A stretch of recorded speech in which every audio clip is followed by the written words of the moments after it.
Hello everyone, this is Jim from Untitled Finance. Welcome back to our channel. We are with you on 28th of February, Monday, on the last trading day of February. We will just go ahead with some charts, and then we will just we will just cover some news. All right, we are just 4 minutes away from US Open, and what can we expect? Let me just show you on the charts, and maybe you're just tracking the news.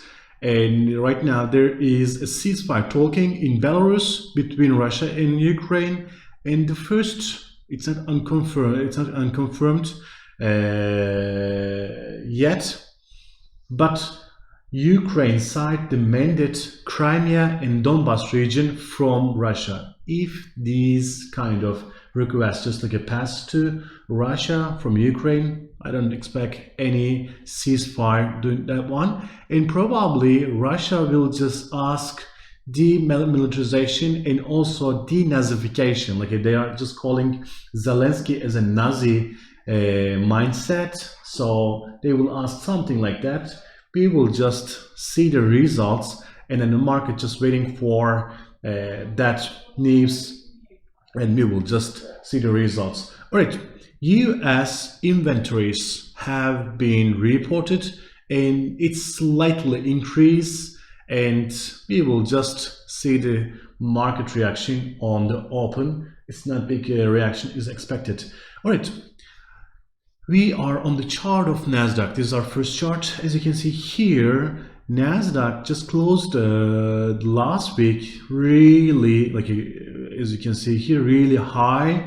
On Friday it made a really good jump. On Thursday and Friday it made really good jump, and from this level with a gap, it just opened in trading Asia trading session with a gap from the support level, from our support level, and now it is trying in European session. It just went up to the next resistance, just almost the same level as it was closed on US trading session. So as you can see here on previous attempts, when it was rejected from this level, and this was of course halfway, not the full, because on the halfway until 13,500 it was a sell-off, and this morning it was a Ukraine go on. But when after the rejection of these plates, we see decline at least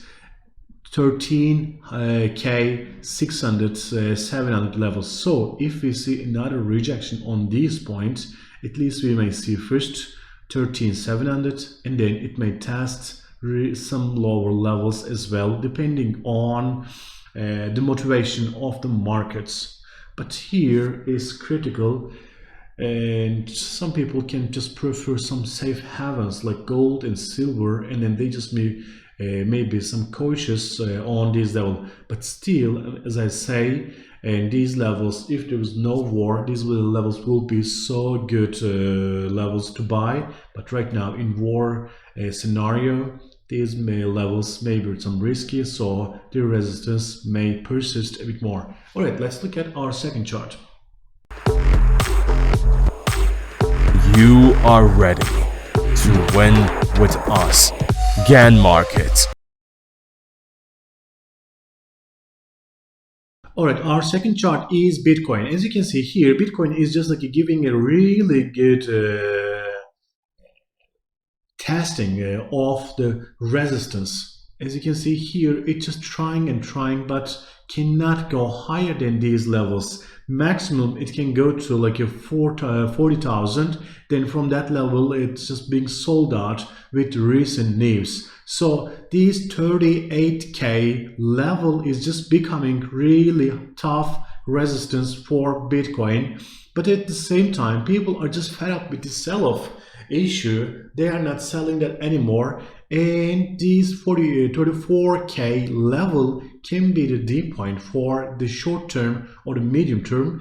We may see some trend like this until to 42, 45, 42, 43k level, and then from that level we may see another, and this level can be the support for Bitcoin first. It's trying to make this 38K level as a deep point for its outlook. And if it just can manage to push itself above 40K, something may change, but at this point, still struggling on these levels.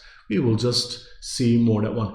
And some people just say that Russia may use cryptocurrencies to just break this sanction, pass away the sanctions, and this is a scenario. This is not a reality. Some people expecting that one, and then it's keeping the mood of investor Bitcoin and then some other investor fresh, and then hopeful.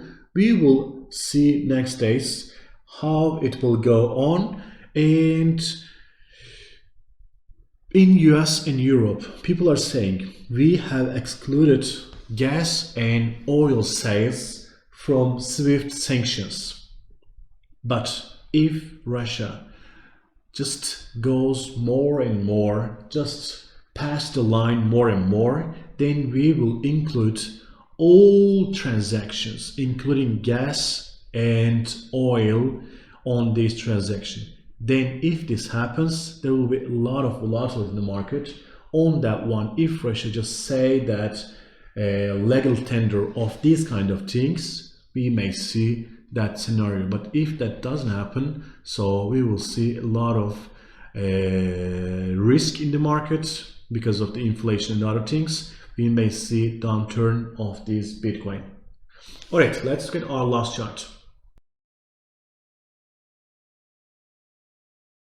All right, we are on the chart of euro dollar. This is our last chart. As you can see here, dollar index is just like gaining a lot of appreciation against euro, and with a gap, open the gap, it has tested 1.11 levels, and this morning it started to go higher, and probably it will just go until to 112. But the last time on Friday, as you can see here, it was rejected, and this level can be new range for sometimes as long as the conflict with Russia and Ukraine goes on. Why? Because euro is more fragile, more vulnerable to Russian attacks. There will be some trade deficit, there will be high energy prices, inflation on higher level because of the high gas and oil prices. All these will trigger some other events, some other problems in euro area, and then this will keep euro on low level against dollar. People will just prefer US dollar, dollar index more and more safe haven compared to euro. But if the things reverse from this point, euro may just go high, not like a 114 or something like that, but at least 113, something like that is ideal range, something like this ideal range for euro dollar. It all depends on this conflict scenario. And also this week we will just receive a lot of inflation data from Germany, Italy, France, European euro area. All these areas will just publish inflation, February inflation prels, and on that report, if we just see really high level of inflation, then we will just see that a possible scenario of ECB monetary policy change. It also depends on this conflict, because on this wartime, the ECB will just do accommodative conditions for countries. Otherwise, they will also suffer from this escalation. As I said, it's trying 112 area first, 112.50, 55 area first. Then from here, I'm expecting another decline. All right, thank you so much for watching us. We will be together on more news tomorrow morning. We will just go ahead with more chart and more news. Have a nice and profitable day. Bye.